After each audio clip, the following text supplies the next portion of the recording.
Thanks a lot, Ethan. That was fantastic. Well, we are about to be joined by another passionate and thoughtful advocate. This is someone who has started a mining company in West Africa, trying to focus on bringing benefits to local communities that badly need them. Someone who has been fighting more recently to raise awareness and resources to meet the challenge of fighting Ebola, focusing not on the United States, where we have a good deal of media hysteria, in my view, but in fact on where the virus is hurting lots and lots of people, where the infrastructure is not strong enough to meet the challenge in West Africa. And I was talking with Ethan earlier, and he made the point, because he knows West Africa quite well, that Ebola was something that was on the radar screen for many people for a while. And Jeffrey Wright, whom we'll welcome in just a minute, has been working to fight Ebola since the spring. He also, as you may know, has a day job, and he's going to be going from here to the red carpet for the release of Mockingjay, the latest Hunger Games movie in which he appears later on this week. His message is very powerful, and we'll hear it in just a minute, that we will defeat Ebola when we think and act not out of fear, but with the same humanity and the same determination that so many in Sierra Leone and Liberia and Guinea are bringing to their efforts every day, far away from the cameras, and with many, many lives and communities at stake.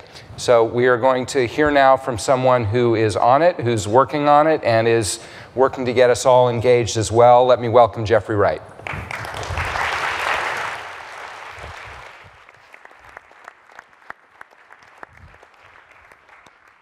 Thanks,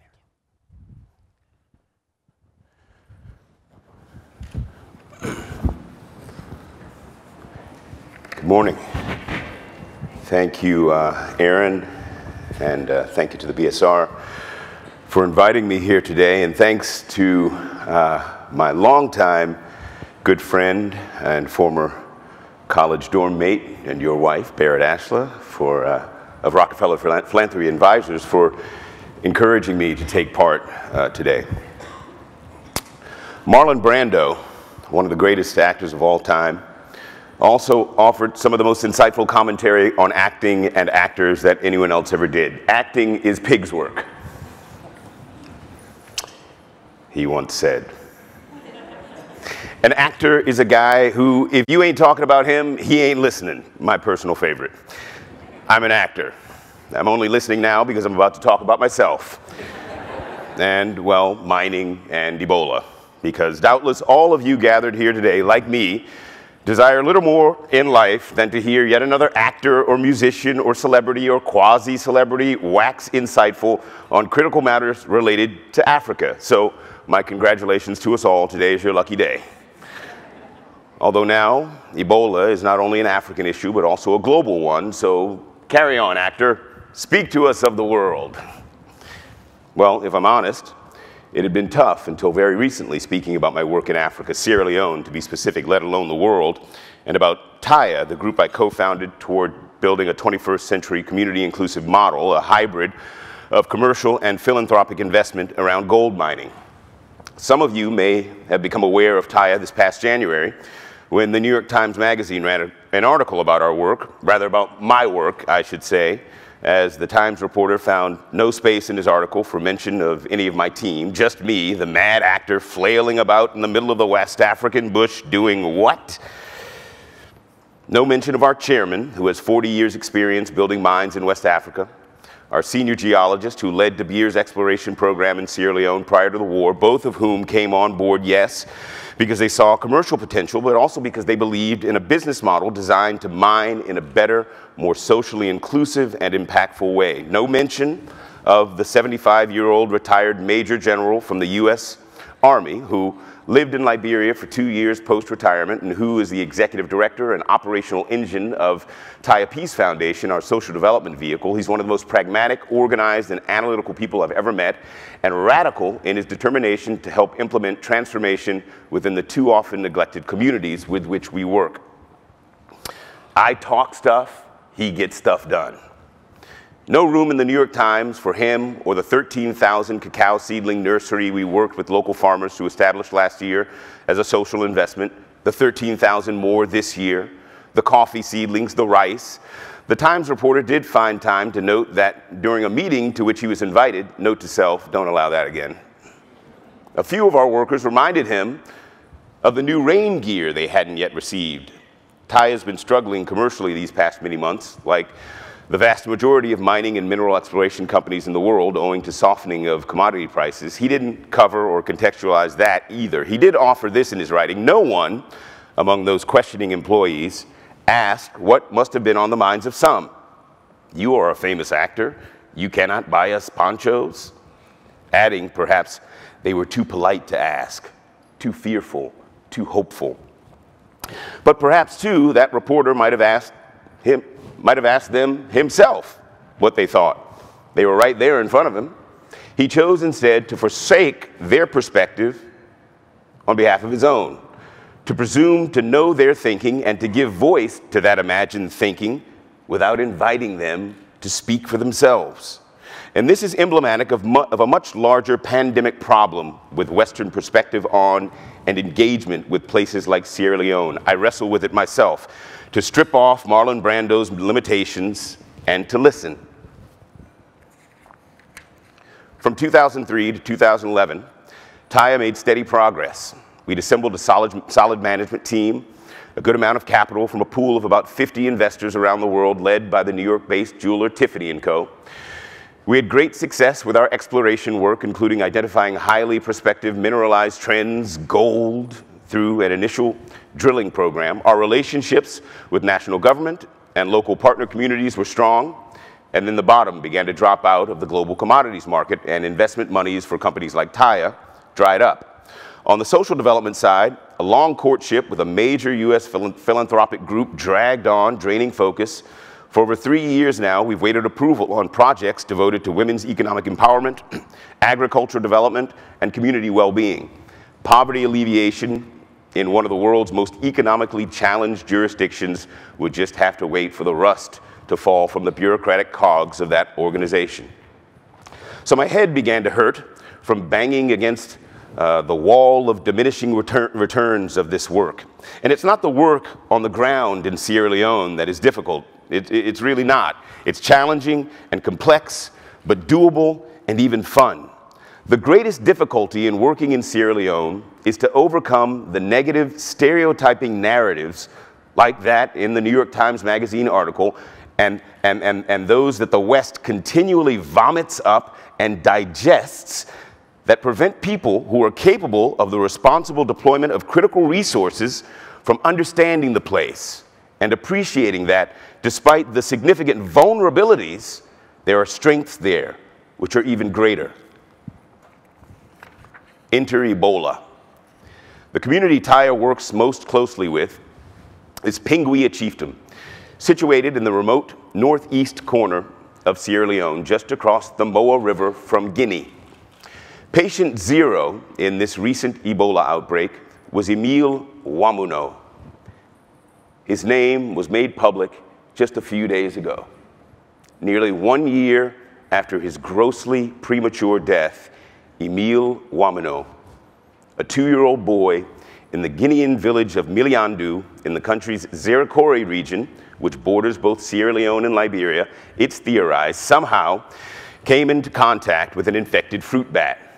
Emile then passed the virus on to his caring mother and other members of his family, perhaps through funeral rites, and the thing spread from there.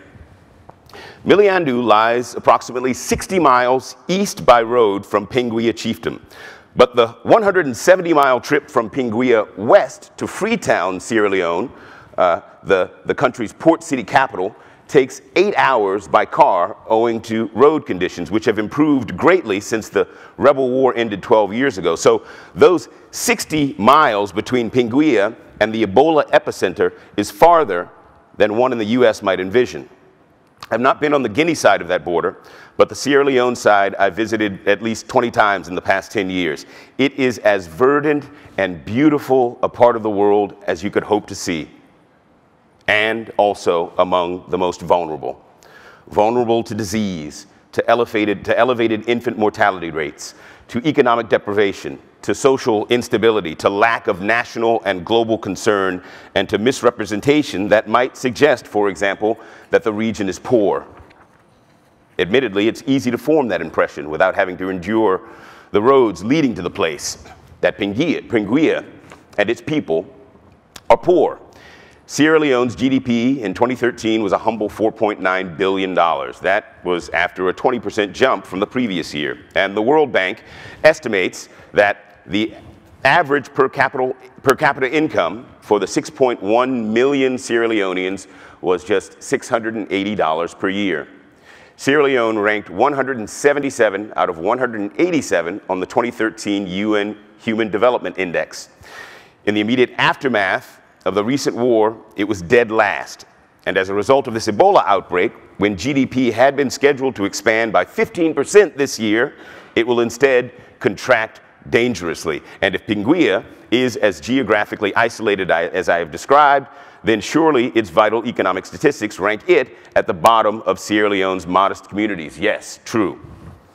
But the old man, then paramount chief of Pinguia, Sir Francis Kabase, who in 2003 was the first to invite me to visit the area, never described his home as poor. Quite the opposite.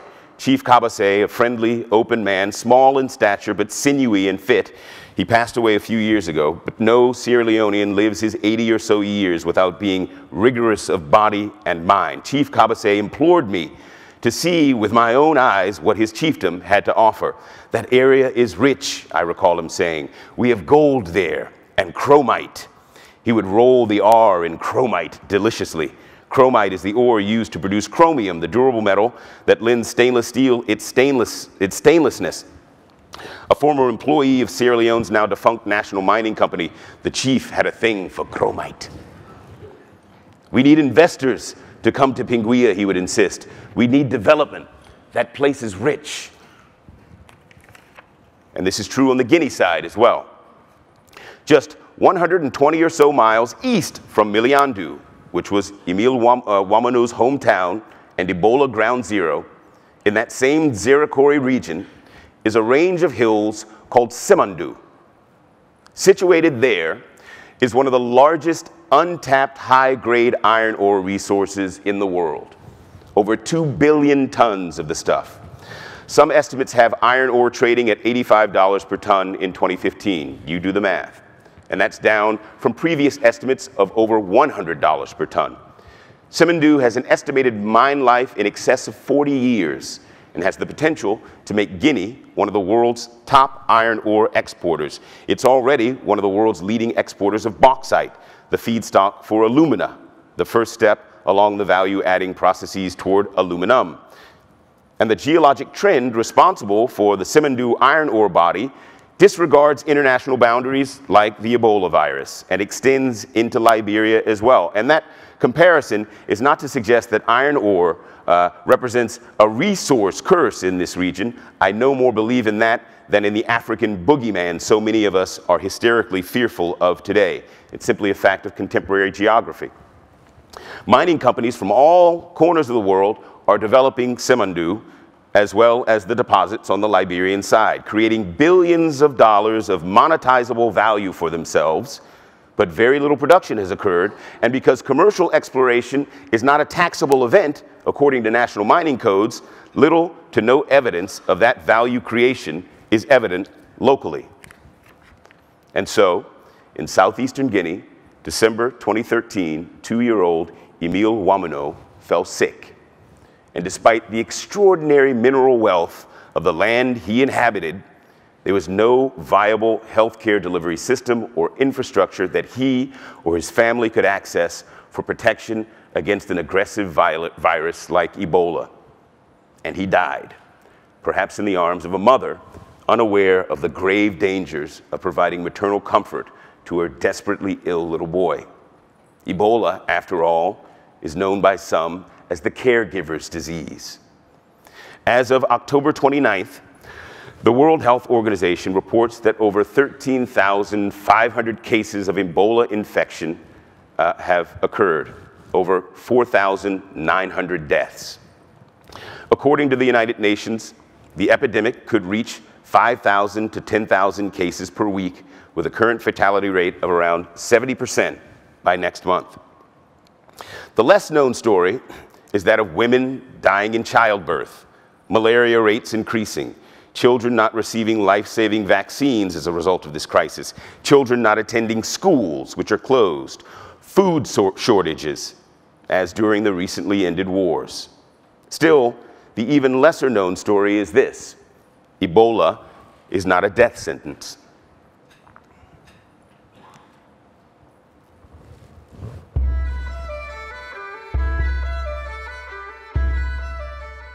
The world is facing the largest Ebola outbreak in history. Despite the seriousness of the outbreak, there's good news and reason to be hopeful. When treated early, many infected with Ebola have survived. Not only in the United States and Europe, but also in Guinea, Liberia, Sierra Leone, and elsewhere in West Africa.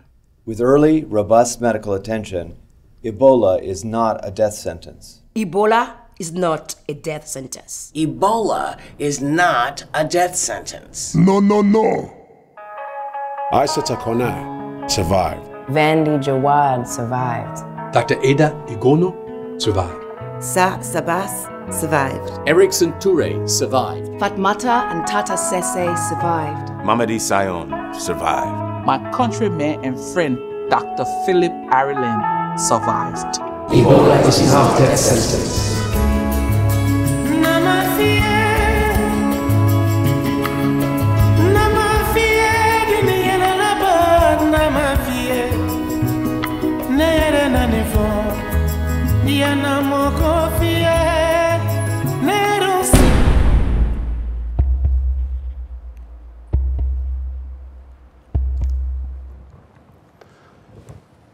No, Ebola is not a death sentence. By late May, Ebola had crossed the river border into Sierra Leone from Guinea. Kailaun district, where Pinguia is situated, was among the first two districts hit. Early on in the outbreak, a Pinguia-based doctor died after being infected by a nurse who had come from outside the chiefdom. When we received word of the doctor's passing, we immediately made two calls: to Pinguia's new paramount chief, Samuel Jabila, and to representatives of the World Health Organization. Both delivered the same message: basic provisions were needed to help stave off further transmission of the virus. By mid-June, we'd provided funds to community leaders for the procurement of quantities of chlorine and protective medical gloves. Later, we provided funds enabling the establishment of 97 public wash stations throughout the chiefdom, a community of about 20,000 people, all for about $5,000. Since losing that doctor in May, Pinguia has reported no further fatalities from Ebola. UNICEF, I'm told, now has a presence there as well. Led by an organized community and through listening, Taya was able to respond early, effectively, and efficiently. Our commercial concerns have now become secondary, though not irrelevant. Along with Rockefeller Philanthropy Advisors, we've now formed the Ebola Survival Fund Coalition with other groups active in the region, which utilize a similar community-based approach, including Nobel Peace Prize laureate Lema Bowie's Peace Foundation in Liberia and Paul Farmer's Partners in Health.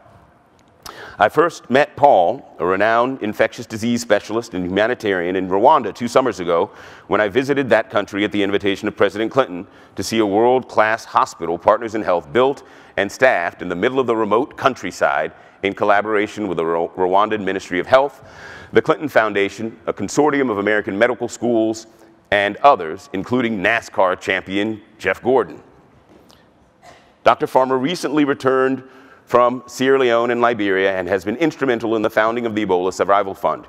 Partners in Health is the leading healthcare group among our coalition. Bill Gates recently recommended 6 organizations, including, of course, Partners in Health, to support in this intervention. 3 of those 6 are members of the Ebola Survival Fund. Dr. Farmer is confident that as many as 90% of those who contract Ebola can survive it, and he would know. In 2000, multi-drug-resistant tuberculosis was considered an intractable problem in the prisons of Siberia. In the region of Tomsk, an area the size of Poland, a quarter of prisoners being treated for tuberculosis were dying. Within 1 year, Dr. Farmer and his team made this number drop to 0, where it remains today. The reason why I'm optimistic about Ebola is that I'm ignoring most fear-peddling U.S. news reporting on Ebola and listening instead to Dr. Farmer. He has 4 principles he feels can change the trajectory of the epidemic. First, he says we must do everything possible to strengthen health systems. The astonishing lack of health workers in all 3 affected countries is one of the primary reasons that the epidemic has gotten so out of control. According to the Liberian Ministry of Health and Social Welfare, even before the outbreak, Liberia had just 50 physicians working in public health facilities, serving a population of 4.3 million. Compare the 50 physicians in Liberia to the approximately 50,000 in New York State alone.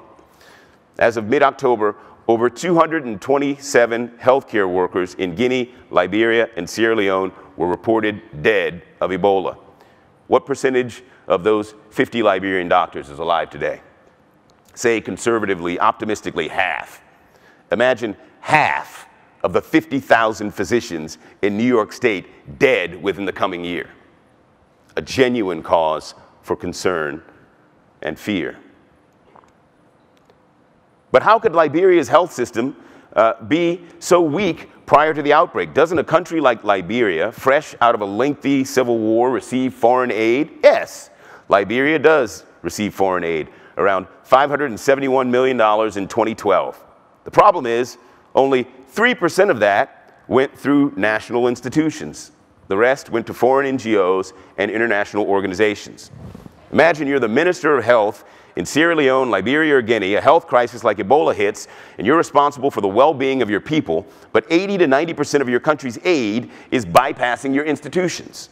Your national plan is 90% underfunded, and the leading healthcare NGO in your country has triple your budget and is fully funded. Imagine, too, the temptation toward corruption when your ministry is so woefully under-resourced. Second, according to Dr. Farmer, with high-quality treatment and compassionate care, the epidemic will high-quality treatment and compassionate care, the epidemic will worsen across the region. Much of the stigma surrounding Ebola is related to its high case fatality rate in West Africa.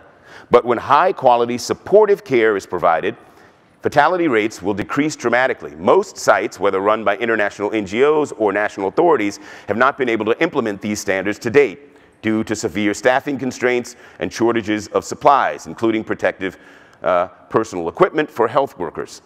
The third, community-based care must be a critical component of the response.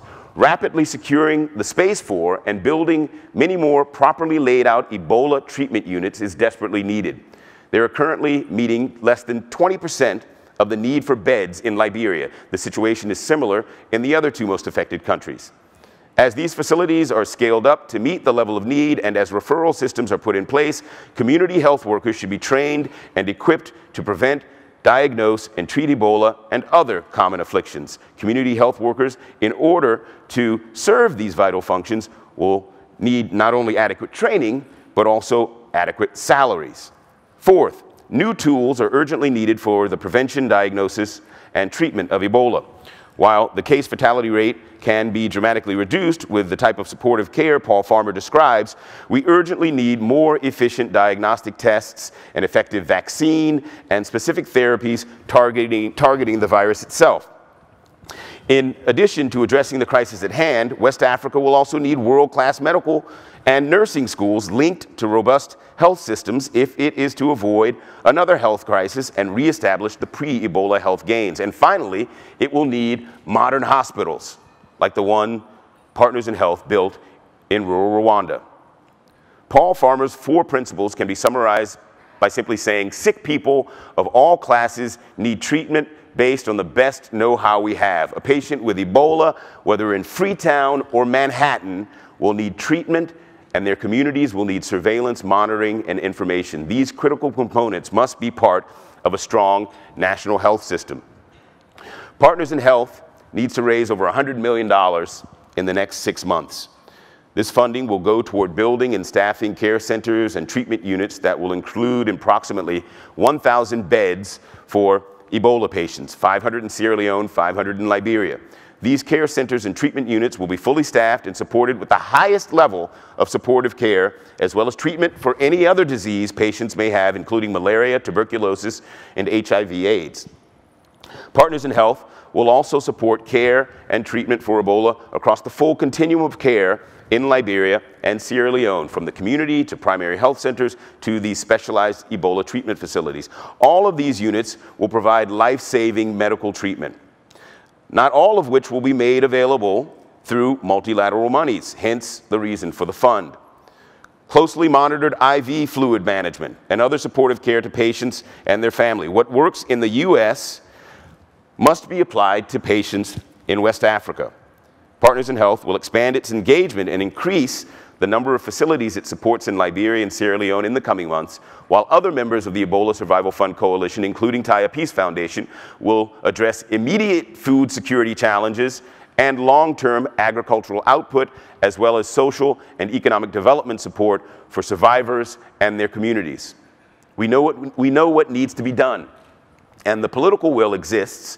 Over $1.5 billion has already been pledged toward the response, but not yet deployed. But will we get it right? Will the mistakes of the past, when just over 10 years ago the international community responded to contain the violence of war and social unrest in the region, be repeated? Will we have to revisit Guinea, Liberia, and Sierra Leone in response to yet another crisis in 10 years' time? Will we strengthen healthcare systems as we scramble to get a handle on the crisis? Will we stop the transmission of Ebola while allowing the heavily mining and agriculture-reliant economies of West Africa to collapse? Will the revenues and value generated by these sectors be made to work in the best interest of national institutions and all citizens, including those as vulnerable as Emile Ouammano, going forward? Will we let this tragedy bring out the best in us? If we can act with purpose and unity to realize the four principles my friend Paul Farmer describes, I trust his assessment that as many as 90% of those who contract Ebola can survive it. This is a message that needs to be heard in Freetown, Monrovia, Conakry, Dallas, New York City, and beyond. But Ebola has revealed unsettling, ugly biases in our attitudes toward and engagement with Africa, Africans, and the underprivileged. This is not a time to discourage U.S. clinicians from lending their expertise to the intervention, shut borders, and deny the highest standard of care. We should